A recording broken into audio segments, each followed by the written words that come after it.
喺上一次施救之後咧，咁因為工作壓力太大啦，化悲憤為食糧，完全唔戒口，日日打邊爐，有食濃味嘢，成日3、4點先瞓，3個月之內嘅體重就升咗10幾 kg，所以決定再參加施救，咁好好減重啦，同埋改善我嘅生活方式。咁因為咧之前太暴飲暴食啦，咁身體咧積聚咗好多脂肪啦，同埋毒素啦，而且近年咧好興嗰個輕斷食啊嘛，咁所以我就決定試下輕斷食啦。咁每日咧就喺16個鐘頭咧唔食嘢，食嘢嘅時間限制咗喺8個鐘頭之內，咁令到身體咧有機會去燃燒翻嗰啲積聚咗喺體內面嘅脂肪。咁同埋輕斷食咧都可以啟動咗身體自我吞噬嘅機制，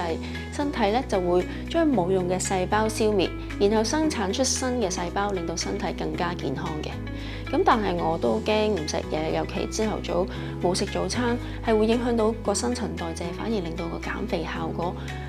下降啦。咁所以我就會補充翻好多嘅營養補充品，令到身體得到所需嘅營養嘅。咁我會不斷飲蘆薈汁啦，去幫助腸道淨化，改善消化系統，咁幫助排出身體嘅毒素嘅。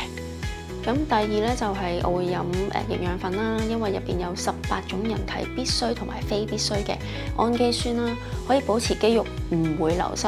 而且蛋白質所消耗嘅能量更加多，所以係有利幫助減重嘅。咁另外咧，我每日食飯之後都會食魚油啦，因為魚油含有豐富嘅 omega-3，同埋即係可以幫到有助降低脂肪。佢優質嘅油脂反而會加速身體燃燒脂肪嘅。另外，因為我係水腫型，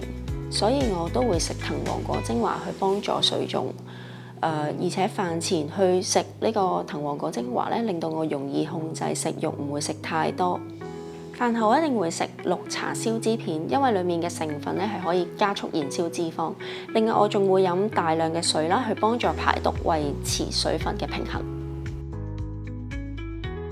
咁我會盡量保持清淡啦，多食蔬菜啦，同埋攝取優質嘅蛋白質，例如食魚啊、牛肉啊、雞肉啊。但係我都會咧每個星期俾1日放縱自己嘅，例如去打邊爐啦，咁樣先至可以堅持到落去咯。咁我一個禮拜咧都會有6日喺健身房行跑步機啦，同埋行樓梯機，咁每次會係1個鐘頭嘅。咁另外咧，每日行多啲路啦，每日都差唔多行成2萬步㗎都，咁令到運動咧可以輕鬆咁樣融入生活之中啦，令到運動唔會成為壓力。我覺得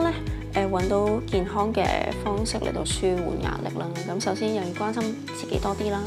留意自己嘅感受啦，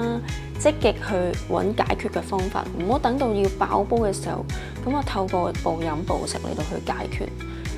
另外，我覺得一定要保持規律嘅作息時間，有充足嘅睡眠，定期監測體重嘅變化，定時清腸，適量用 Forever 嘅產品嚟到去維持嘅。我覺得最唔同嘅地方就係佢可以幫助我身體同時排毒咯。即係可能我喺出邊我就咁齋減肥，你要用其他藥啊、食藥嗰啲，其實係唔健康嘅。咁但係如果用施救咧，咁我覺得因為所有嘢都係全天然，同埋有好多唔同嘅營養素喺入邊，咁可以同我即係幫助我修復我身體嗰啲細胞之餘，亦都可以同時補充我嘅能量，就唔使令到我所有嘅肌肉流失啊，或者係好唔健康咁樣減肥咯。咁我覺得雖然我哋可以自己定期進行施救啦，但係千祈唔好錯過公司教嘅施救挑戰，因為咧係會令到你更加有目標感，而且同朋友一齊進行施救咧更加有動力。